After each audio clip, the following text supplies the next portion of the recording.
நாம் கிளம்புறப்ப இந்த சாரீ சூப்பராக இருக்கே, இந்த சாரீ கட்டிட்டு போகலான்னு நினைப்போங்க. ஆனால் அதுக்கு மேட்சாக நம்மளுக்கு ப்ளவுஸ் கிடைக்கவே கிடைக்காது.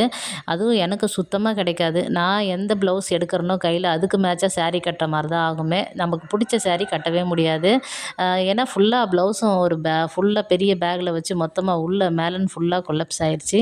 சரி, ஓகே, இந்த வாரமாச்சும் இதெல்லாம் எடுத்து அடிக்கிடலாம் அப்படின்னு சொல்லிட்டு எடுத்து வச்சுருக்கேங்க. மொத்தமாக எடுத்து அடிக்கிட்டு அப்படியே வந்து ஞாயிற்றுக்கிழமை இல்லையா, இன்றைக்கி என்வி எதுவும் இல்லை. அதனால் முட்டை குழம்பு வந்து உடச்சி ஊற்றி முட்டை குழம்பு வச்சுட்டு சாதமும் வடிச்சிட்டேன். அப்படியே கையோடு இது எல்லாத்தையும் டிவி பார்த்துக்கிட்டே எடுத்து மடித்து வச்சுட்ருந்தேன். ப்ளெயின் ப்ளவுஸ் எல்லாம் தனியாக வச்சுட்டு, டிசைனர் ப்ளவுஸ் தனியாக வச்சுட்டு, அதுக்கப்புறம் வந்து பார்த்திங்கன்னா கலம்காரி இப்போ வந்து காட்டன் சாரீ தான் ரொம்ப பெஸ்ட்டாக இருக்கும். அதனால் வந்து கலம்காரி ப்ளவுஸ் எல்லாத்தையும் தனியாக எடுத்து அடுக்கி வச்சுட்டு சூப்பராக வந்து உள்ளே வச்சு க்ளோஸ் பண்ணிட்டேன்.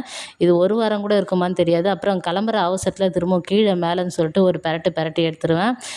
இந்த வேலையெல்லாம் முடிச்சுட்டு சாப்பிட்றதுக்கு 3 மணி போல் ஆயிடுச்சுங்க. அதுக்கப்புறம் கிச்சன் ஃபுல்லாக நீட்டாக டீப் க்ளீன் பண்ணி